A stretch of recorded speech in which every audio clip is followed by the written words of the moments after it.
Indonesia telah merdeka selama 77 tahun. Kemerdekaan Indonesia ditandai dengan dibacakannya teks proklamasi. Penyusunan teks proklamasi adalah cerita sejarah yang penting yang tentunya menarik untuk ditelusuri. Dan berikut ini liputannya untuk Anda. Perumusan naskah proklamasi memiliki cerita tersendiri. Semuanya terjadi dalam satu malam saja di rumah Laksamana Muda Tadashi Maeda, seorang perwira tinggi Angkatan Laut Kekaisaran Jepang. Setelah kembali dari Rengas Dengklok pada malam hari, 16 Agustus 1945, Soekarno, Muhammad Hatta, dan Ahmad Subarjo mencari tempat yang aman untuk merumuskan naskah proklamasi. Mereka mencoba sejumlah tempat. Awalnya, Ahmad Subarjo menghubungi Hotel Des Indes yang dulunya terletak di kawasan Harmoni, Jalan Gajah Mada, Jakarta Pusat. Tetapi mereka tidak diizinkan menggunakan hotel ini karena tidak boleh ada kegiatan di atas pukul 23 kala itu. Mereka kemudian mengunjungi rumah Mayor Jenderal Nishimura Otoshi, kepala pemerintahan militer Jepang di Indonesia. Namun mereka kembali ditolak dengan alasan Jepang tidak bisa memberikan kemerdekaan yang sudah dijanjikan berdasarkan kesepakatan dengan pasukan sekutu. Akhirnya mereka memutuskan untuk menggunakan rumah Laksamana Maeda atas izin Maeda. Mengapa rumah Laksamana Maeda? Karena kalau kita lihat di dokumentasi pribadi, dia memakai beskap, memakai pakaian tradisional Jawa, dan kedudukan pada waktu foto dengan stafnya itu mereka duduk sejajar, berdiri sama tinggi. Jadi kelihatannya dia dengan pribumi, dengan penduduk Indonesia itu juga sangat dekat, dan mungkin dengan melihat perjuangan kemerdekaan bangsa Indonesia, kelihatannya di dalam hatinya itu lebih condong untuk pro dengan istilahnya kemerdekaan yang dijanjikan oleh pemerintah Jepang pada waktu itu. Rumah yang dibangun pada 1920 dengan desain Art Deco ini berperan penting dalam sejarah penyusunan naskah proklamasi Indonesia. Rumah Maeda di Jalan Imam Bonjol nomor 1, Jakarta Pusat, kini telah menjadi museum perumusan naskah proklamasi.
Pada saat naskah proklamasi diketik, Sayuti Malik mengubah 3 kata.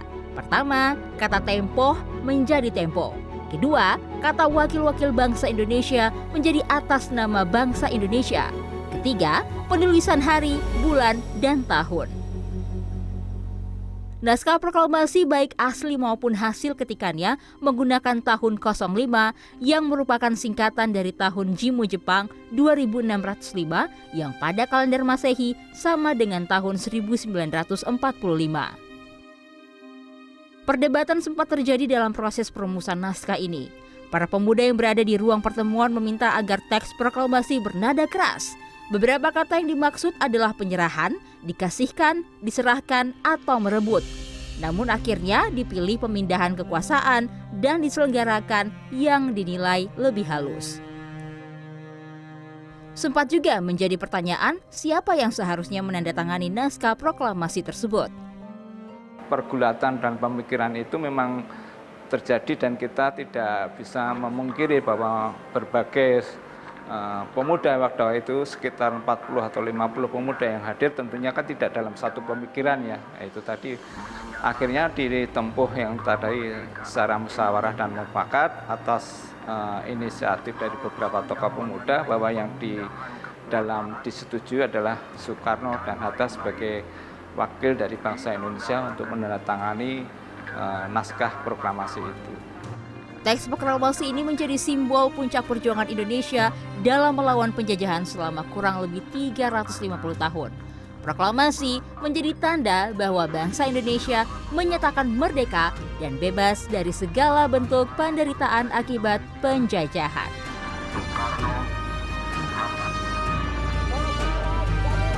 Taminingrum, Wahyu Ramadan, Jakarta.